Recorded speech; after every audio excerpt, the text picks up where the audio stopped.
കാരണം കറക്റ്റ് കേരളം മുഴുവൻ ഇലക്ഷൻ്റെ ചൂടിൽ നിൽക്കുന്നു. അപ്പം അതിൻ്റെ പ്രവർത്തനങ്ങൾ നടന്നുകൊണ്ടിരിക്കുന്നു.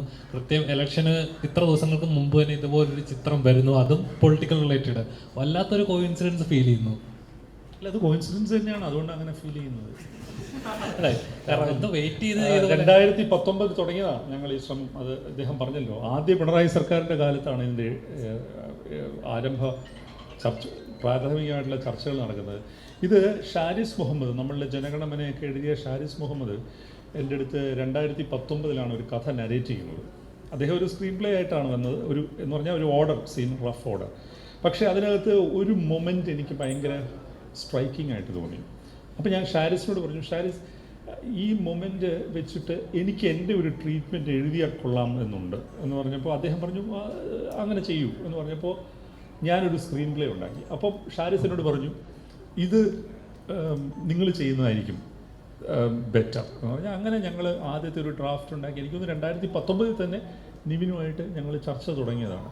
പിന്നെ ഈ പറയുന്ന പോലെ സിനിമയാണ്, അതിന് സംഭവിക്കേണ്ട ഒരു സമയം വരും.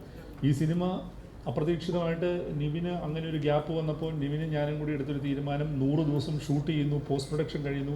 പിന്നെ ഞങ്ങളെ സംബന്ധിച്ചിടത്തോളം ഒരു സിനിമ നിങ്ങളിലേക്ക്, പ്രേക്ഷകരിലേക്ക് എത്തിക്കാനുള്ള ഏറ്റവും നല്ല സമയം എന്ന് പറയുന്നത് ഈ വിഷു സ്കൂൾ അടയ്ക്കുന്ന പീരീഡാണ്.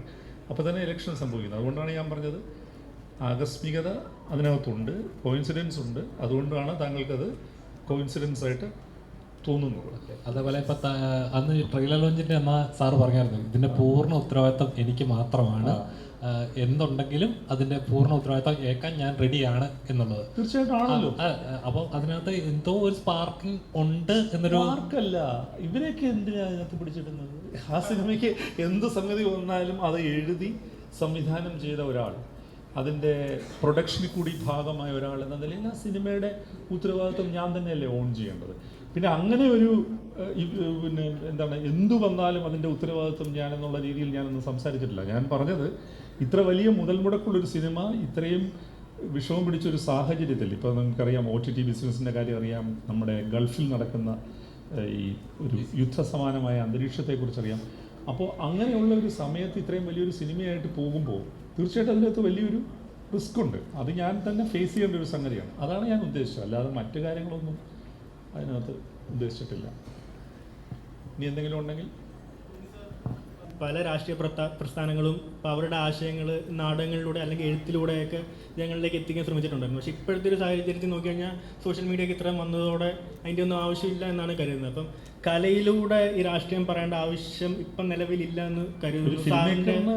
പോസ്റ്റ്മാൻ്റെ പണി ചെയ്യേണ്ട കാര്യമില്ല, ഒരു മെസ്സേജ് എടുത്തുകൊണ്ട് ഡെലിവറി ചെയ്യുക എന്ന് പറയുന്ന ഒരു സംഗതി ചെയ്യേണ്ട കാര്യമില്ല. അങ്ങനെയൊന്നും ചെയ്തിട്ടില്ല. ഞാൻ നിങ്ങളോട് പറഞ്ഞില്ലേ, ഒരു പ്രത്യേക വൈകാരിക മുഹൂർത്തമുണ്ട്. അതെനിക്കിപ്പോൾ പറയാൻ പറ്റില്ല, നിങ്ങൾക്ക് സിനിമ കാണുമ്പോൾ മനസ്സിലാവും. ഞാൻ അതിലാണ് ഹുക്ഡായത്. ഞാൻ എൻ്റെ കഥ എന്നെ എങ്ങോട്ട് കൊണ്ടുപോയോ അതിൻ്റെ കൂടെയാണ് ട്രാവൽ ചെയ്തത്. മറ്റൊരു കൺസേൺസും അതിനകത്ത് ഉണ്ടായില്ല എന്നുള്ളതാണ്. അതുപോലെ നിവിൻ ചേട്ടൻ ഇൻ്റർവ്യൂവിൽ പറയുന്നുണ്ടായിരുന്നു, ബ്രേക്ക് ഇല്ലാതെ ഷൂട്ടിന് പോകാമെന്ന് പറഞ്ഞപ്പം സാറ് അത് സംബന്ധിച്ച് ലൈക്ക് ബ്രേക്ക് വേണം, പ്രായമുള്ള ആളുകളുണ്ട്, അല്ല അവർക്ക് മരുന്ന് കഴിക്കുന്ന ആളുകളുണ്ട് എന്നുള്ള അത് ഭയങ്കര ഒരു കണക്ട് ചെയ്തായി ഭയങ്കര ഗ്രേറ്റ് ആയിട്ട് തോന്നി ആ ഒരു സംഭവം.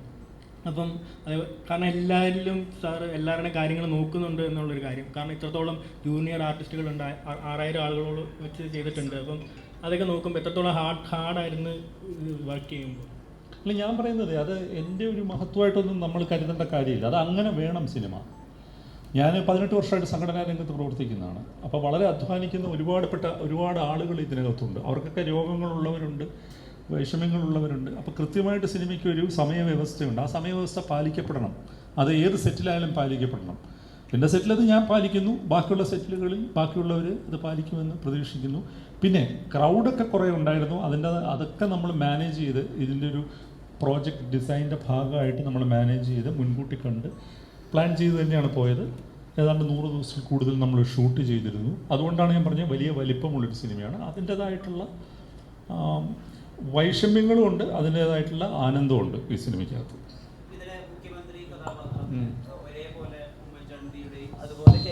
സ്വഭാവം ഏറെക്കുറെ നമുക്ക് ട്രെയിലറിലൂടെ തന്നെ വ്യക്തമാണ്. ഇപ്പോൾ കെ കരുണാകരൻ എന്നുള്ള നേതാവ് അനുഭവിച്ച യാതനകളുണ്ട്.